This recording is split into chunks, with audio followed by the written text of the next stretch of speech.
Like Tina Turner said, these are simply the best.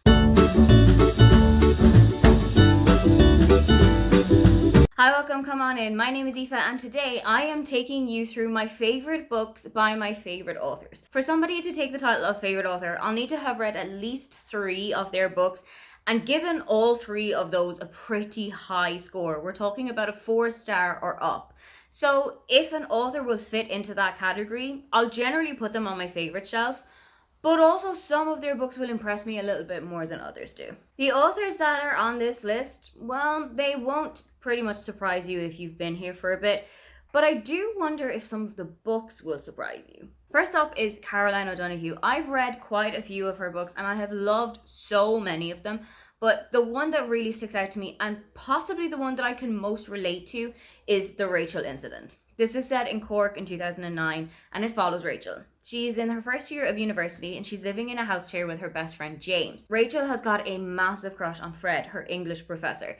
And one evening when he's looking for somewhere to hold his new book launch, Rachel suggests the bookshop in which she and James are working. Rachel decides that this is the moment she's going to strike and she's going to turn her infatuation into a dalliance.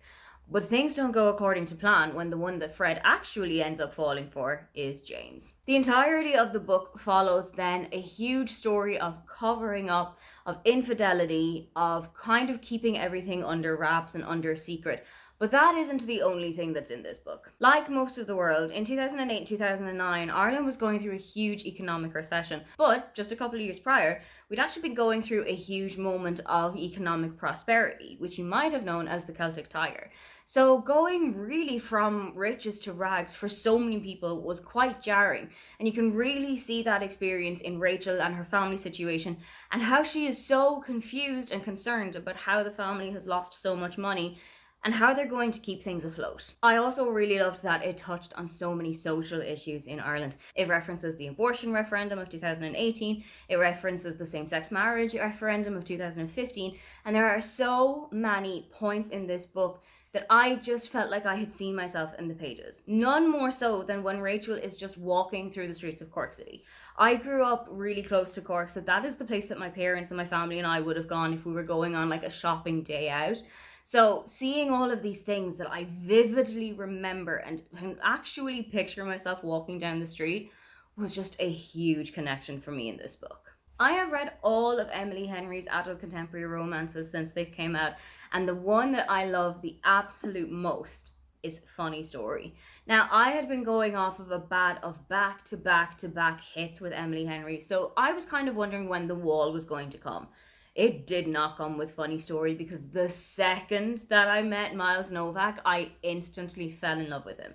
Miles reminds me quite a lot of Nick Miller from New Girl, so if that's the kind of situation and vibe that you're looking for, this is the book to go and pick up. It's following Daphne and Miles, whose ex-partners Peter and Petra have now gotten into a relationship with one another.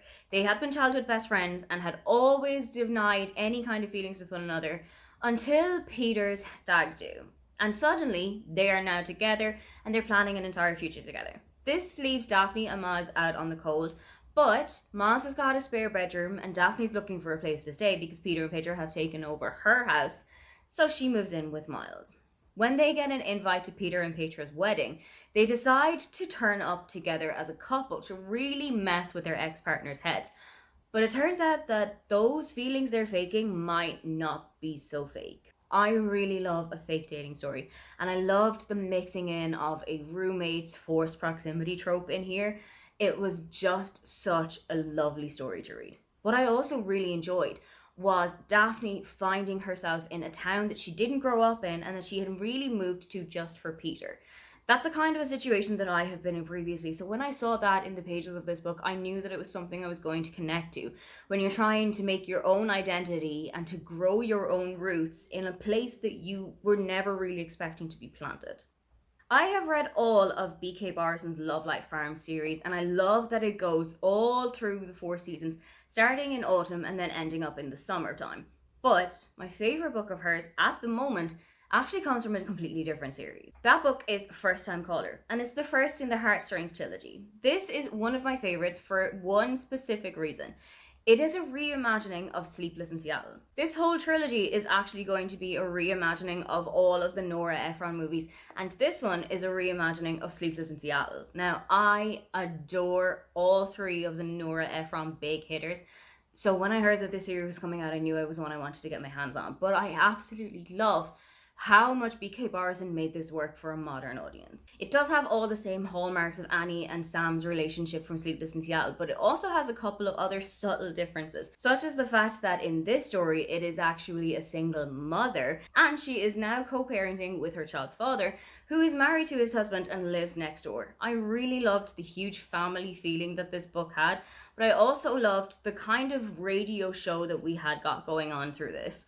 I really loved all of the staff that were in the radio station. I loved the idea of setting up Lucy on all of these dates, and I was always expecting something to just go horrifically wrong and for Aidan to be there to save the day. And when things started to look that way, this just cemented it as a great book for me. Coming up next in the series is And Now Back to You, which is going to follow Jackson, the sports reporter for the radio station, and I think it's going to be a reimagining of When Harry Met Sally, and I cannot tell you how here I am for it.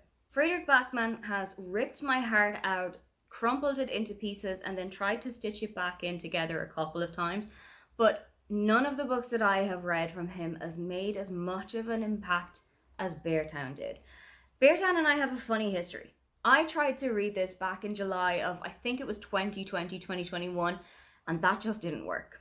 I think it was because this book is so filled with ice and snow and cold weathers that I needed to read this during what, for me, would be ice and snow and cold weather. So I waited until December and I sped through this book. This is one of the most emotionally hard-hitting books I think I've ever read. And it's not hard to see why so many people have found such an emotional impact from it. This book is set in Beartown, a fictional town in northern Sweden, and it follows the hockey team in Beartown. They are seen as gods amongst men, and there's absolutely nothing that they can do that is ever seen as wrong, until one of them is accused of sexual assault. Then everything turns into he said versus she said, my side versus your side, brother turns against brother, friend turns against friend, and it rips the small community to shreds.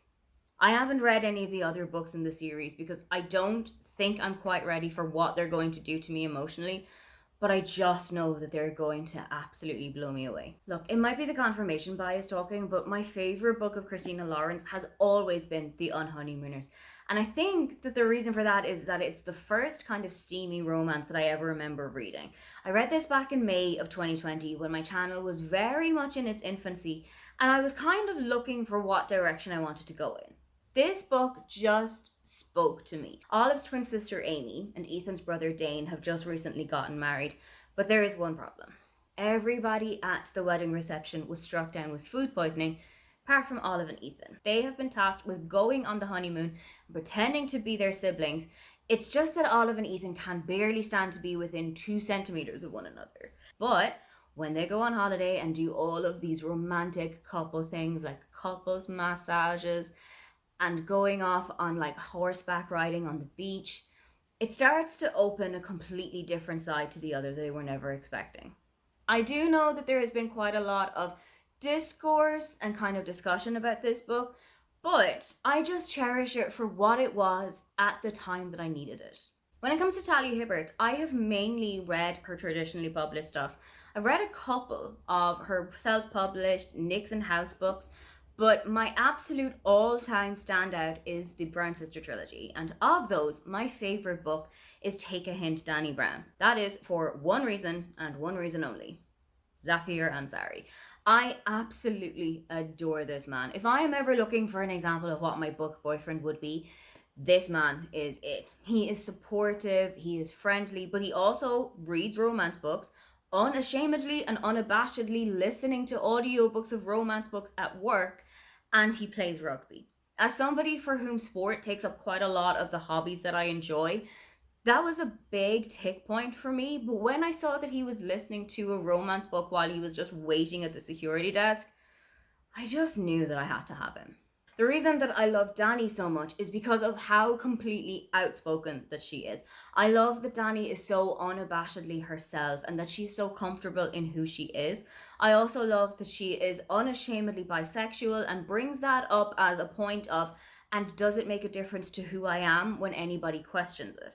I really love her. I think she's my favorite of the three sisters, and this is 100% my favorite of Talia's books. I feel like Marian Keyes doesn't get half as much of the hype that she deserves. I feel like so many people are sleeping on her books, but anytime that I have told somebody to read Rachel's Holiday, they've also really enjoyed it. Now, this is not the kind of happy-go-lucky and bright book that you expect it's going to be when you're going into this. Rachel's Holiday is not necessarily Rachel taking off for a 3-week all-inclusive holiday in the Bahamas. She's actually going to rehab. Rachel has long had a history of drug abuse and alcohol abuse, and things are really starting to spiral out of control. One night, she is found face down in the bathroom with a note beside her that really looks like she was intending to do something. When her flatmates find this, they call her family back in Ireland and they take her from New York back to Dublin, where she's going to spend a couple of weeks in the cloisters. What Rachel is expecting is a spa, foot massages, beautifully cooked meals, is actually filled with group therapy sessions, solo therapy sessions, and really looking deep inside to see what's been going on with her and her life. I absolutely love Marian's writing. So far, I have yet to meet a Marian Keyes book that I don't love, but this is just the absolute pinnacle of it. And I think what hits this so hard is that this is something with which Marian has a lot of personal experience. Marian has also suffered from alcohol abuse and drug abuse back when she was younger and has been sober for about 30 years now. So you can definitely tell that this is coming from a place of experience, and it shines through on every single page. Lastly is Taylor Jenkins Reid. Now, I know that she has got two kind of main hitting genres where she goes, her historical fictions and her contemporary romances. I have loved every book that I have read of every single one of them, but no prizes for guessing which one came up right at the top. The Seven Husbands of Evelyn Hugo. There are so many people whose favorite book this is. There are so many people who absolutely adore the story of Evelyn Hugo.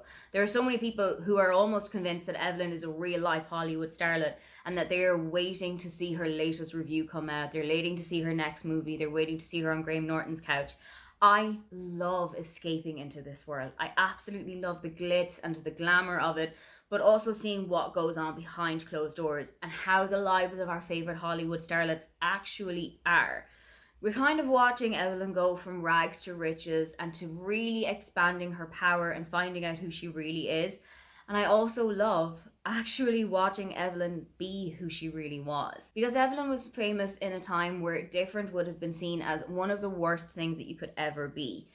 And I absolutely love that even if it was just for a split second, Evelyn had the opportunity to be who she really was. Those are my favorite books by my favorite authors.